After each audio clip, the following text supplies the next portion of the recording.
Assalamu alaikum wa rahmatullahi wa barakatuh. My name is Yasmin from SGL Friends of Palestine Society. I would like to welcome you to today's live discussion as part of Israeli Apartheid Week 2021, titled Is Israel Really an Apartheid State? So I'd like to first just thank you all for tuning in. I would also like to thank our collaborations, Friends of Al-Aqsa, as well as Association of Student Activism for Palestine, and the Nottingham, Plymouth and Queen Mary University Friends of Palestine Societies for working with us on this event. And of course, a big thank you to our guest speakers joining us today for the discussion. So I'd just like to introduce them all first. We have Issa Amro with us, a prominent human rights defender. Issa is the founder of Youth Against Settlements, a group of human rights defenders that strengthens the local community steadfastness against the expansion of illegal settlements and documents human rights violations. We also have with us Jeff Halper, who is an Israeli anthropologist and former head of the Israeli Committee Against House Demolitions. Jeff served as the director of the Middle East Center for Friends World College, an international college which he eventually headed, and has taught at universities in Israel, the US, Latin America, and Africa, in addition to his many academic and political writings. We also have with us Dr. Ismail Patel, who is the chair of Friends of Al-Aqsa and an author of many writings, including Palestine Beginner's Guide. So the event today will be done as a discussion between our three speakers, which will be kindly led and facilitated by Dr. Ismail Patel. So that's all from me. Thank you all for tuning in, and I hope you enjoy the discussion. I'd like to pass on to Ismail now. Thank you. Assalamu alaikum. Thank you very much, Yasmin. That was greatly appreciated for the introduction. And I'm also honored to have Jeff and Issa. If I can request both of you to unmute your mic. So once we start discussion, hopefully we can carry on. So Jeff and Issa, if you can unmute your mics, please. The discussion really is very, very important. As we all know, this is Israeli Apartheid Week. But the question arises, and of course, there's a counter narrative that Israel is far from apartheid. It's a democratic country. Apartheid is something that happened to South Africa, and it's something to do with race between black and white people. So how can Israel be an apartheid state? I hope in the next 40 minutes to an hour that I have with my guest, we'll be able to unfold some of the issues regarding apartheid and how to understand Israel, whether it's a settler colonial state, whether it's a rightful, it has a legitimacy in the region to rule over another people. And this and other issues hopefully shall unfold as we go along. So I would like to open up with you, Jeff, in particular. How can Israel be an apartheid state, Jeff, when it is something that historically has been related to South Africa and it's to do with races? Well, we have to understand that apartheid is a political project. It isn't unique to one particular place. It became known through South Africa. Apartheid is a Afrikaans word for separation. But you have apartheid. There's an international law covenant against the crime of apartheid. So it's recognized as an international situation. Myanmar, actually, with its Muslim population, has been the last country to be accused of an apartheid situation. And Israel is as well, and you can name a few other countries too. And basically, apartheid isn't an ideology. Apartheid is a structure. And it basically it happens when one dominant population establishes a regime of control and domination over other populations.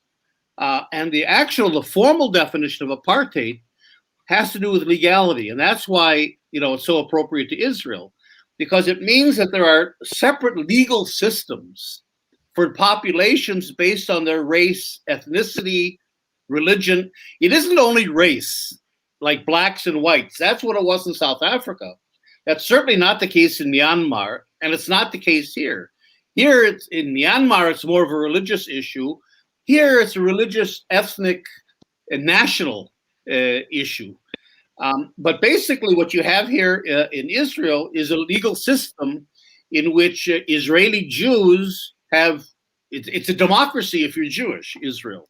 and we have equal rights, and we have the right to vote and protest and all the protections of the courts and civil liberties. But if you're a Palestinian, now if you're a Palestinian in the occupied territory, which is half the population, you have none of those rights. You don't have access to Israeli courts. You don't have civil rights. You don't have citizenship. You don't have the right to land. Basically, you're disenfranchised. And the Palestinian citizens of Israel are kind of in the middle.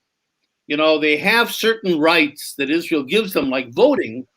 But, you know, a couple of years ago, Israel passed what's called the Jewish Nationalities Law that said this is a Jewish country, and to be Israeli, you really have to be Jewish. And the official language is Hebrew, not Arabic. And if the courts, and this is especially important, you know, if the courts find a conflict between human rights on one side and Jewish values on the other side, like, for example, settling the land or taking the land or whatever, Jewish values prevail in Israeli courts over human rights. So that really describes what an apartheid situation is. And we have that here in Israel, where Israeli Jews enjoy full civil rights, whereas Palestinian Arabs are, by definition, second-class citizens that are either completely disenfranchised or largely disenfranchised. Thank you, Jeff. I just want to bring in Issa here. Before we advance any further, Issa, there could be an argument to say that, yes, we accept that potentially there's one racial group has a supremacy over another racial group. But look at Israel. I mean, you've got Knesset members who are Arabs. So how can Israel be an apartheid state? How would you answer that? I answer, that by using myself as an example. I am now 40 years old. I am living under the Israeli occupation without any political or civilian human rights. I don't exist. I'm stateless. I don't have my identity as a Palestinian. They took it away from me. And the Palestinians who are living in West Bank and Gaza Strip and Jerusalem, they sort them as a different type of people without any right even to vote in the Israeli Knesset or Israeli parliament. This is one hand. On the other hand, even the few Palestinians who have the right to vote in the Israeli parliament, they don't have equal rights as the white Jews, as Jeff described. They have around 35 different laws, gives more rights to the white Jews over the Palestinians. So I'm living in Hebron city. The settlers who are living very close to my house, few meters from my house, they vote in the Israeli Knesset. They are living under the Israeli civilian law with full political and civilian human rights. Even they live in a welfare life on the expense of my basic human rights. On the other hand, I live in the same area. I live under the Israeli military law. Under the Israeli military law, I am not allowed to practice any kind of general assembly. I am guilty by the military law until I am proven innocent. So I need to find evidence to prove that I am innocent. Not only that, I'm not allowed to have any kind of free speech. I was arrested for writing online to tell my people to not give up their rights for the occupation. I can say that we are not allowed to use any kind of peaceful, non-violent resistance. I was arrested, tortured, intimidated, convicted in the military court for using non-violent resistance and peaceful disobedience against the Israeli occupation. So Israel is not really giving anyone, equality to be able to, to say that it's a democracy. And even the Palestinians who are inside 48 who votes for the Israeli Knesset or the Israeli parliament, they don't have the same infrastructure the Jews have to have their own democracy. Israel have democracy only for the Jews, unfortunately. Muslims, Christians, anybody else is not equal in Israel as they describe in the international community. Not only that, Israel is an occupation. they are occupying Palestinian land. They take our land and they give it to the settlers for free. They take our water resources and they give it to the settlers. So it can't be a democracy and a country where you have two sets of law for different people in the same area. Okay, thanks for that, Issa. I think what's very important for everybody to understand that Israel operates under 4 different legal jurisdictions, or it operates by using 4 different laws. So you have different types of laws for pre-1967 area. Then you have the West Bank. People in West Bank are treated differently. Third, Gaza, people are treated differently. And then you have East Jerusalem. How they're treated in these 4 areas, what is common amongst them? Of course, each one has its own specific ways how they're treated, but what is common across them is in all these 4 jurisdictions, the status of the Jewish individual is higher than the Palestinian. And I think that's a common thread that ties them across. Jeff, I would like you to bring Jeff in here and to emphasize, to bring in the idea of the colonial settler state. Issa has mentioned about colonization. How do you see, Jeff, the colonization of the Palestinians under Palestinian territory? Well, I think what's important to emphasize is that apartheid as a system doesn't just pop up. It isn't that one day people decide let's have an apartheid system, but it comes out of a logic, a wider political logic. And so unless you change the system, you're not going to get rid of the apartheid system itself. And you can look at the Israeli regime. First of all, if you ask the question that you asked before, what about Israel itself? Is that, if Palestinians in Israel have the vote, is it apartheid? There is no such thing as Israel itself. Israel is a regime, is a country with a legal system and a military system and so on, that rules from the Mediterranean to the Jordan River. So that you can't differentiate between Israel within the 67 borders and the occupied territories from the point of view of a legal system, of a military system, of a political system, even in a way a social and land, there's one infrastructure as well, one economy. We're already talking about one de facto state that really exists in the entire country. And that's why even if pieces of the country are a little bit different in terms of a little more rights for Palestinians or less rights for Palestinians, overall, the entire country has to be seen as one whole with an apartheid regime. And it's a hybrid regime because on the one hand, you've got occupation. And occupation has been at the center of a lot of our political work. But we have to remember that occupation is only over 22% of Palestine. Beyond occupation, again, you've got the entire country that's an apartheid regime, as we've described it, in terms of legally differentiating between 2 different populations. But that comes out of something even bigger. And that is the idea of settler colonialism. Zionism. And that's where it's similar to South Africa. It's similar to the US, to Canada, to Australia, to Algeria under the French. And that is that Zionism was a settler colonial movement.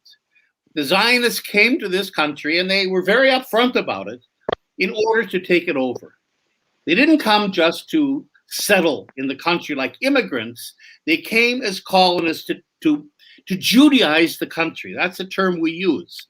In order to transform an Arab country into a Jewish country, Palestine into the land of Israel, and the entire country. So from the very beginning, the logic of Zionism, that's the point I'm trying to say, and the apartheid is simply an outcome of the logic. The logic of Zionism is, this is a country that belongs to the Jews exclusively. The indigenous Arab population, we don't even use the word Palestinian, has no rights here. It has no national existence. And they can just be displaced, thrown out, eliminated, whatever we have to do. But it's our story. It's our country, and we want to take it over. And that's the political logic that until today then gave rise to apartheid. Apartheid is the instrument of how you dominate and control another population. But the logic behind it is a settler colonial logic, and that means the only way out is not through negotiations, not through conflict management like we've been trying to do for years, and a two-state idea that Israel never entertained even. It's to decolonize the country, to say this is one country and we have to have a new, completely new political community here, a new polity here of equal rights between everyone that lives in the country, with, of course, the return of refugees. So I'm very involved in what's called the One Democratic State campaign. And we're trying to develop a political program because we're saying beyond protest, beyond discussions of apartheid and analysis and so on, we have to come to the political arena with a political program. And so I just have a new book out. I'm putting it in the chat line that deals with settler colonialism and the whole project of decolonization. But that's where apartheid comes out of it. Apartheid is part of a bigger context. Thanks for that, Jeff.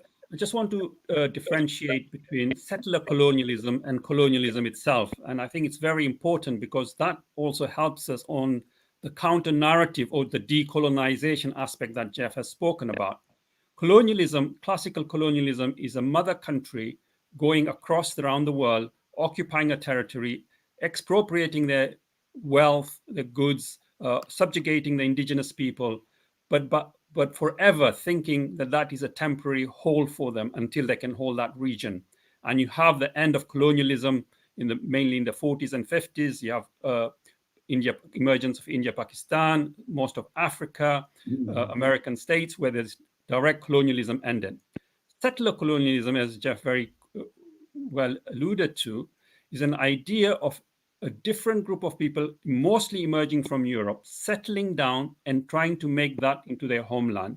And in that process, the logic, as the word Jeff has used, the logic is to get rid of the indigenous people and gain as much land as possible. So the counter narrative to that, therefore, is to undermine colonialism, direct colonialism, is to expel them. And this is what happened throughout Africa and Asia and South America. But for settler colonialism, to decolonize that idea, we have to think something beyond. And one of the things we are going to talk about, hopefully later on, is this idea of one nation movement. But before we get there, I would like to bring in Issa and explain to us how we can see the right of movement, in particularly in West Bank, which you're part of, El Khalil, how that is impacting on your right to move and the right to build whatever you want within the region that you live in.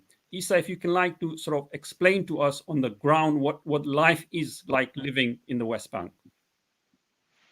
Life in West Bank and Gaza and Jerusalem is really can't be described as a normal life. We live under the Israeli occupation, under the Israeli settlement project. So everything around us is restricted. To travel from Hebron to Bethlehem, I have to pass a checkpoint. To travel from Bethlehem to Ramallah, to Jenin, to Nablus, even to within West Bank, we have around 99 different checkpoints. 49 of them are border checkpoints, but the rest are in West Bank. In my city, Hebron, we have 22 checkpoints in 1 kilometer square. So to move from this neighborhood to another neighborhood in Hebron, you sometimes pass 2 to 3 checkpoints. What is a checkpoint? Checkpoint, it's a moody, sometimes racist, aggressive Israeli soldier trying to make your life harder and harder. So they force you or provoke you not to stay in your country, in Palestine or that area. All over West Bank, we have around 367, we call it movement barriers, closing this road, putting, blocks here, bulldozing the road there or there. So we have many, we call it movement barriers. In my city, Hebron, we have more than 100 movement barriers, which is really restricting the movement, of the Palestinians who are living inside my city, Hebron. Why are all that checkpoints? It's not about security for sure. It's about a fragmentation of the West Bank and not to have any demographical continuity between each city, each neighborhood, each village, any compound in Palestine, to easy control the Palestinians and to keep us isolated from our land or the targeted area which the Israeli settlers are trying to take it over. So the West Bank is fragmented by the checkpoints, by the movement barriers, and by the Israeli settlements and the Israeli military bases all over West Bank. And by time they are working to divide it more, separate it more. So we say we are segregated and unequal in our own cities, villages, and compounds, and we are reaching the point to live in ghettos. What ghettos, Mr. Ismail? Each city, each compound has, we call them yellow gates.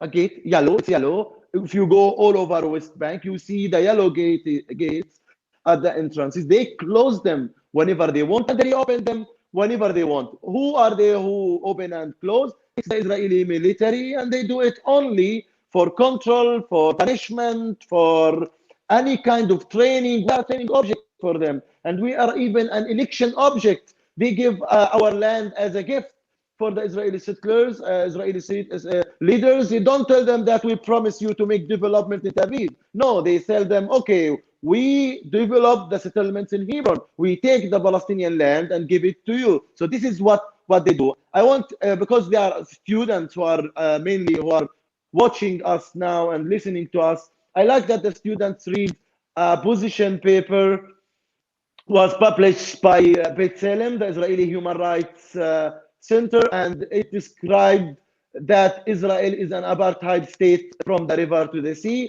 I know that Amnesty International and Human Rights Watch are working on a research about if Israel is an apartheid or not. Something else, Ismail, I am not allowed to travel to Jerusalem. I need a permit to go to pray in Al-Aqsa Mosque, and because I'm a human rights defender, I'm not allowed to visit Al-Aqsa Mosque, where I only go to pray. I'm not allowed. I'm not allowed to visit Jeff, where he lives now legally, according to the Israeli law, because I need a permit from the occupation, because the occupation is making a permit system. Permit system means that everything I want to do in my life, if I live in Area C, for example, building a restroom needs a permit. Traveling from one place to another needs a permit. Me to go outside Palestine, I need a permit. So the permit system doesn't allow me to go to Jerusalem. My dream is to visit Gaza. And I'm a Palestinian. I live in Hebron. It's only 40 minutes by car to reach Gaza. It's completely closed for me. It's not possible. Even one time, I am an engineer, and I had a project in Gaza to go to supervise it.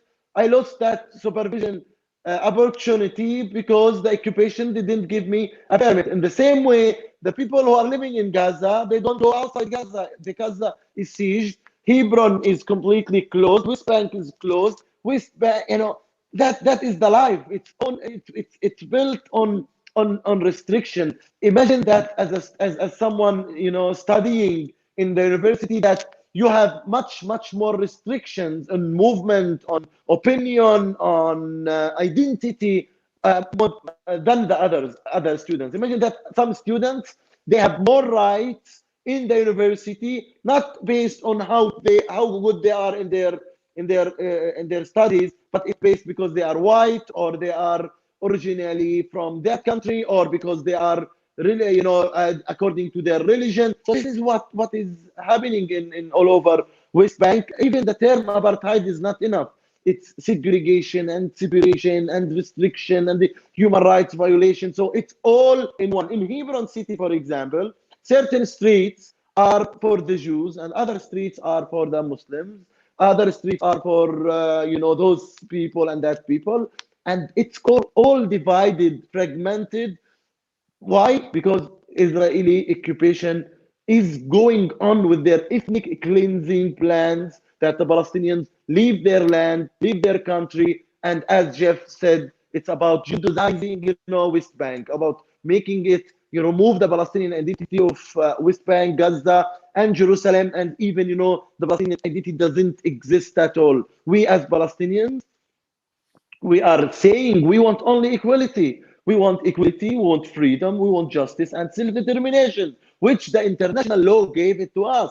It's not about that what we dream something outside the international law or the international, consensus. In the contrary, there is an international consensus against the Israeli occupation. There is an international consensus against the Israeli settlements. And now I see that there is a consensus that Israel is an apartheid state from the river to the sea. Thank you. Thank you, Brother Issa. I mean, that very, very clearly and very eloquently you define the Rome Statutes that defines the crime of apartheid. I'll just read it so our listeners can understand what you're saying and how it can relate to how the Rome Statute and also the United Nations defines apartheid. They define it as an inhuman act committed in the context of an institutionalized regime of systemic oppression and domination by one racial group over another racial group.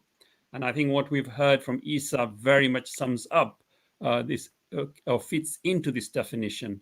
And I think from that we can see why NGOs, world leaders, people who have lived under apartheid in South Africa all consider Israel as an apartheid state. Jeff, I would like to bring you back in here again. But before we talk about your One Nation movement, I would like to discuss the basic nation state law that was passed in 2018. And I think even those people who wavered about Israel not being an apartheid state, when Israel enacted this law in 2018, I think a lot of people then were very vocal and came out, and even Israelis themselves, some of them were warning the politicians that if you do pass this law, we will be very easily be called apartheid state. So can you just explain to us the nation state law that was passed in 2018, what it means and how it's being enacted? Yeah, for a long time, Israel had to play this game that it was a European liberal democracy. That's why it gets so upset when you call it an apartheid state, and so on. But, in many ways, I think the Israeli government certainly feels that it's won. In other words, the idea of settler colonialism is not just to take over the country, but it's to normalize your takeover. So that over time, people begin to see that Israel is Israeli Jewish, South Africa is a white country with some black people around in the fringes somewhere. America is a white Christian country. That's the idea, is to normalize the settler domination.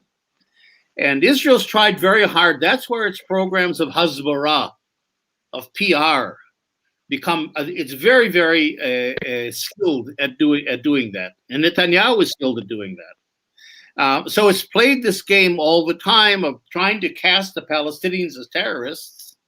And all we're doing is defending ourselves. And we're the peaceful, peace-loving country that's trying to just live in our country peacefully as if, we're in Sweden. And that's the narrative. But what happened is that I think Israel feels that it's won, that it's beaten the Palestinians, that the international community, especially the governments of the world, like the United States, like Britain, have accepted Israeli domination. They maybe critique the settlements here and there, but they've accepted the reality of the settlements. The occupation is really not even an issue anymore. You don't hear about it. We're having an election in 4 days. It's not even discussed as an election issue anymore. Occupation, Palestinians, peace. And that's true in the international community as well, where, they're supporting Israel, the governments.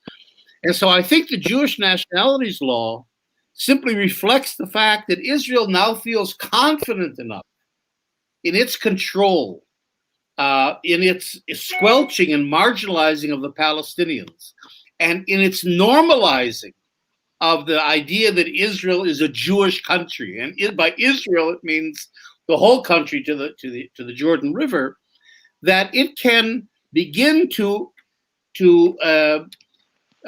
enact in a very public way laws that are obviously not democratic and not liberal, like the Jewish nationalities law that you just mentioned, that says, yes, Jews are first-class citizens, and Palestinians in Israel are second-class citizens, and Palestinians in the occupied territories aren't even part of the equation at all.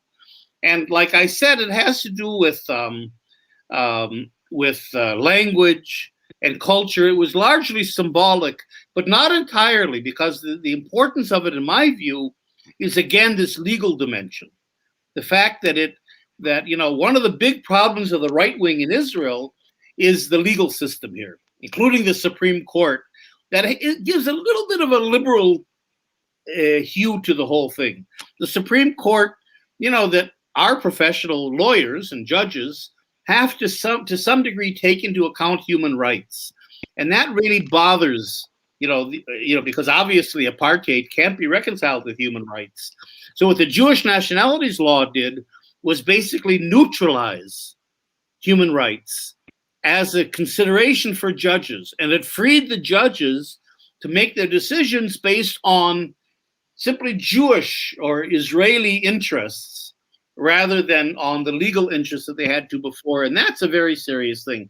That's where people like Issa now, formally have a redress to the courts. I mean, Issa can go to the Supreme Court, but he can never win because it's all been the whole thing is rigged against any kind of Palestinian trying to actually use the law in any sort of equal way.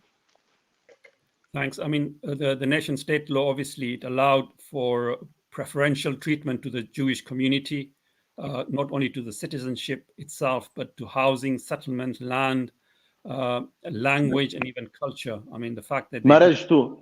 Marriage, Ismail too. No longer recognize it. Brother Issa, has that also impacted and reverberated the treatment of the Palestinians across the region? No, we in West Bank and Gaza and Jerusalem, as Jeff said, we don't exist in the Israeli legal system as citizen. We are people out of any description for them. We are under the Israeli military law. Military law, you don't exist. You don't have identity even. They don't consider us Palestinian in Hebron or in Gaza or even in Jerusalem. You are someone who is a guest there till they have the right opportunity to transfer you. And now they are doing everything possible to make the environment in West Bank and Gaza and Jerusalem not attractive for people to live. So we have many Palestinians, they leave their own country. So I say it loud all the time. Nakba of 1948 and the Aqsa of 1967, they didn't stop. It's till now continuous. They are making our life harder and harder. The unemployment rate in Palestine is more than 35%, and Gaza is more than 50 to 60%. That unemployment rate means anyone qualified to have a proper job, he or she leaves the country to go to somewhere else. And this is what they want. We call it brain drain. So that we are losing all the educated people, all the smart entrepreneur, or everybody who has any alternative overseas, they go and travel, they don't stay. So it's kind of the Israeli supremacy on us that they make our life harder and harder. Not only that, Oslo Accord, the peace accord, or what they call it, the peace accord, they signed the agreement to hide the crime of occupation and change it to a permanent control of the Palestinian economy, the Palestinian political life. So they are controlling everything in West Bank by using Oslo Accord, and even they don't, they don't implement everything on it. They take what suits them and they impose it on us. So they squeeze us economically, politically, and you are stuck in your own country. And I want to give many examples about how we don't exist as Palestinians. I can say that I was attacked physically by Israeli settlers. Someone come attack you.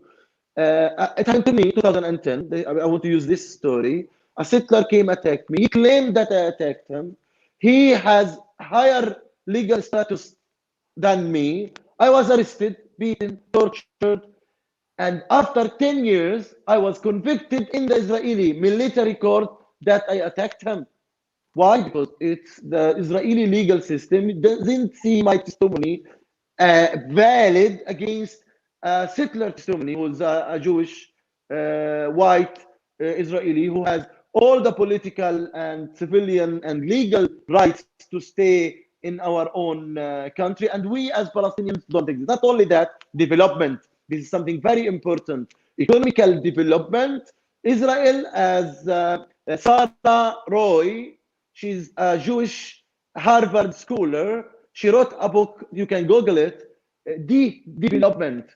The development that Israeli occupation is working to remove any development opportunities for the Palestinians and make us dependent on the Israeli market. So we are not allowed to establish or create our own electricity. So we have to buy it from Israel. So we stay dependent on the Israeli electricity companies, and they sell it to us the electricity with higher money than the settlers pay in Hebron, for example. Not only that, solar and green energy. We as Palestinians, we are not allowed to have our own solar green energy systems in West Bank, and we need a special permit from the Israeli civil administration to establish any system in West Bank and even to enter any system to Gaza. Why? Because Israel wants to stay leading us. Leading is not the accurate word. The supremacy, to stay its supremacy on us, its control on us, to make us weak without any real pillar to have our own economy and our own civil society. Not only that, water. I'm talking about basic needs of the Palestinians. Water too. I didn't get the same amount of water the settlers get in Hebron, for example. The settler in Hebron gets 10 times water than me. Why? Why he needs more water than me? Why the settler gets for personal use? I'm not talking about for agriculture. We Palestinians, we don't get any water for agriculture in West Bank. Why? Because they want to take the land, so we don't plant our we don't use our land. We leave it poor without any development. So they take it and they declare it as a state land. Then they give it for free for the Israeli settlers and even supported. I know unfortunately, many countries decided to label the settlement goods. Amnesty International has its own campaign to ban settlement goods from going to Europe and to UK and to everywhere in the world. Unfortunately, do you see in UK any labeled settlement goods? No. Even there is a double standards of treatment in many countries with Israel. Israel is not only it's apartheid here. I see double standards even in implementing the international law. And Ismail, we saw how many countries refused that Israel to be investigated, not to be convicted by the International Criminal Court. They didn't want the International Criminal Court, the ICC, which is an international tool which was used in Africa many times. They don't want, Israel to be investigated. Maybe it's not, they don't do any war crimes in West Bank, Gaza, and Jerusalem. So even in interrogation and investigation of the crime of apartheid and war crimes, the international community doesn't want. This is what we can do, that we work together to pressure the international community to make Israel accountable according to the international law and according to our principles and morals as people. Me, Issa, I can say that I am educated, I read, I write, I'm not equal to a settler who is not educated, who doesn't read and write. He lives in a welfare life with everything. And an example now, we are all suffering from COVID-19, Ismail. It's very hard, the situation all over the world. Many people lost their relatives. We are in lockdown. Israel is very proud that it's a green country now. We, the Palestinians, we didn't get the vaccine. My parents, my mother has a cancer and she's more than 70. My father is 78 and he didn't get a vaccine. But an Israeli Jew who's living in Tel Rumeina, few meters far from me, who's 16 years old, 20 years old, they got the vaccine. So where is the equality, even in treatment and medical needs? How Israel got all that vaccine and they didn't give it to us? And as you know, according to the international law, Geneva Convention, it says that Israel is responsible about our health because we are living under the Israeli occupation. So water is discriminated, electricity is discriminated and even controlled, and health, is completely discriminated and controlled. And not only that, even, ambulances, to reach from one point to another, they were stuck. Today, Israel killed a Palestinian. They shot him on the head because he was protesting a settlement in West Bank. This is how they treat us. They, even with the law, they shoot us, they kill us, and our life doesn't value to them. And me, I'm an example: attacked, beaten, arrested, detained, and many other Palestinians, women, children, activists. We are stuck with this occupation, not only of a crime of apartheid, but crime of everything wrong you can see and you can understand. You can't defend this occupation. You can't justify this occupation. You can't at all understand why they are doing all of that to us. Until now, we are living in that suffer and that situation of inhuman situation. It's really hard. I don't know how to describe my feeling as a Palestinian who's stateless, who has no rights, no basic human rights. Thank you, Issa, for very that emotional experience. It's really heart rendering. Of course, you're talking about Atif Hamisha, who's been shot today earlier. But that brings us also very nicely to what Jeff was speaking about earlier, that Israel controls the total way of life, anything between the sea and the river, the Jordan River and Mediterranean Sea. So Jeff, I would like you to, the last few minutes we've got now, to maybe explore the impasse, not necessarily the impasse actually, I rephrase that, the apartheid that the Palestinians are experiencing. How do we overcome it? And what potential theoretical as well as practical moves do you think are possible within the society that Issa has so eloquently sort of shown to us, that the division is so great and the Palestinian suffering is so severe, that and you on the other side have also mentioned the superiority of the Israelis, the fact that they do not care anymore what the world society thinks because they believe the world society is on their side. So how do we overcome this? Well, we have to have a political program.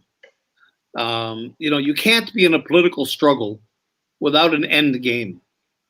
We have to see ourselves as political actors. We're not just gadflies. We're not just critiquers. We're not just protesters, resistors. All that's important, of course, but we have to come with a political plan. And we, the people, and I mean the Palestinians, because our One Democratic State campaign is a Palestinian-led campaign, but certainly supported by critical Israelis, we're the only force that can do that within the community here. And in many ways, it's like South Africa. South Africa had the same issue with apartheid, and that was the dominant white society was not going to be active in dismantling apartheid. The government, the white government, was not going to be active in terms of dismantling apartheid. The international community of governments was not going to help dismantle apartheid. Thatcher and Reagan and all these people supported apartheid. So it was up to the ANC to come up with a political program, and their only allies were the international civil society. Ismail, you and I are of a certain age, so we remember the anti-apartheid struggle. We were all religious groups and trade unions and university groups and civic groups all over the world came together to really fight the apartheid regime and change their government's policies towards it. And in the end, it collapsed. And I think that's exactly what the Palestinians have to do. They have to go to their only allies that are the international civil society, the people of the world. I mean, Israel might have the governments behind it for all kinds of reasons of selling arms and all of that stuff. But they've lost the court of public opinion. That's why they get so uptight about anti-Semitism and BDS, and it's very shrill because they know that they're losing in the court of public opinion. So the people, I think, are behind the Palestinian cause. And so what we're trying to do is insert into that movement for Palestinians that exists in the world a political program. So we have something specific to advocate for. BDS is very important, but it's a tool. We have to be BDSing for something, for a political end game. And the end game that we're suggesting, we have a 10-point program. We have a website. It's called the onestatecampaign.org. And you can see our manifesto. It's a 10-point program that basically says we should have over all of historic Palestine, one constitutional democracy. One person, one vote, one parliament, one citizenship, equal rights for everyone. That's the basis. Of course, refugees not only have the right to return, the refugees, but we want them to return. They're our citizens. Just because you flee a country during a war or you get driven out of the country during a war doesn't mean you lose your citizenship, your civil status, and the refugees have to come home. And then we're envisioning, and this isn't easy for Palestinians to do, but we have to do this. We're envisioning decolonization, the dismantling of all the colonial structures of domination and control that Zionism has built and created over the Palestinians, dismantle all of that and create a new country, a new state, a new civil society, a new political economy that's inclusive of everyone. So I think that, it's not easy for Palestinians, and you can hear from Issa, imagine his life, that now he has to sort of think about a future in which it's inclusive of Israelis as well.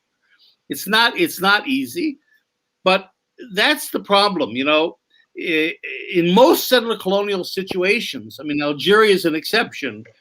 The settlers have succeeded in establishing themselves so strongly that you're not going to eliminate them. You're not going to throw them out. I mean, they left France. The settlers did not leave the United States. They didn't leave South Africa. They didn't leave Australia. And I think this is a bitter pill the Palestinians have to accept, that the Israeli Jews are going to be here. And now we have to come together. And that's where, as a critical Israeli Jew, I'm an ally here in a Palestinian-led movement to say, let's have equal rights for everyone. And equal rights also means equal national rights. In other words, you can be a Palestinian national, you can be an Israeli national, but within the framework, in other words, you can have a certain national identity, ethnic identity, your religious identity is important and guaranteed in our program. We have a multicultural society, but within the framework, like the UK in a way, within the framework of a single democracy. That's the vision and that's the plan. And I think it's the only way out. It's the only way to end the settler colonial. That is decolonization, and it creates a new political community that then Palestinians can feel, that really belongs to them. The country begins to belong to everyone. Thanks for that, Jeff. Very, very helpful. And your ideas, obviously, every individual will have to have certain points on it. And I appreciate your point. Issa, I would like to bring you back in as a last statement, really, as we're running out of time. But how do you see, under the present sort of draconian measures that the Palestinians are living in particularly the West Bank? Gaza is an open prison. East Jerusalem Palestinians are really heavily oppressed and subjugated. How do you see the impasse for the Palestinians? Do you see any hope? And where do you see that light to help the Palestinians? I am very optimistic that the Israeli occupation, apartheid, segregation, and oppression will end soon. I am very optimistic because, as you see now, we have many students watching us, and those students, if they really act according to their morals and principles and think with us that we should all united to make a change and believe in themselves that they really can make a change, because we as Palestinians, we are not going to give up. We will continue struggling against Israeli occupation and apartheid till we get our full rights as Palestinians. But with the support of the international solidarity groups and international activists, especially the students, we can make a change. I'm very optimistic that we have someone as Jeff, someone as you, Ismail, and someone as Miko Beled and many other Americans, Europeans, who are really standing with the justice, standing with the oppressed people. This is how we can make a change.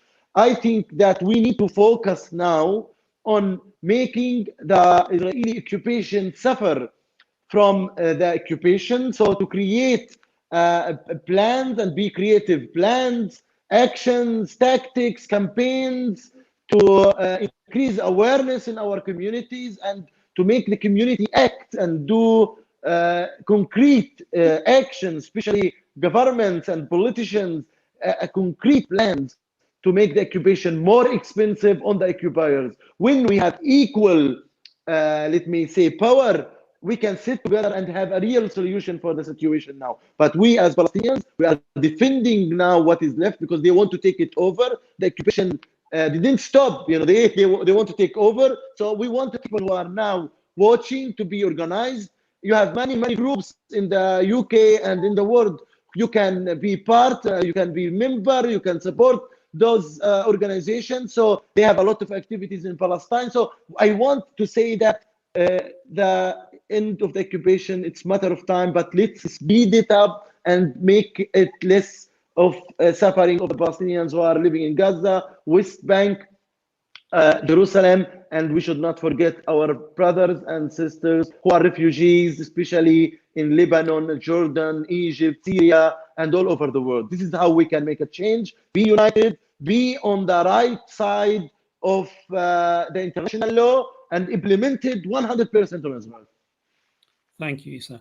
I mean, I think what we have learned today is something very apparent to most of us who have been observing and tracking the situation on the ground in Palestine.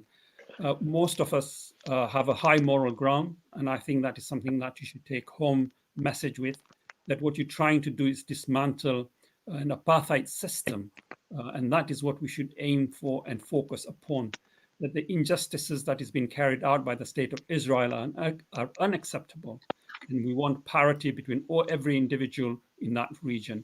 And I think that message, if it threatens somebody, then be it.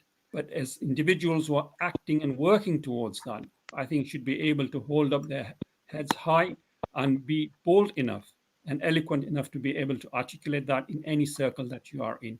So the very simple message, as Issa and Jeff both have alluded to, that Israel has total control in every way an aspect of a life of a Palestinian, whether it be in 1947 area, whether it be in post-67, which is Gaza and West Bank, or East Jerusalem, and of course, even denying the refugees the right to return. So they have total control.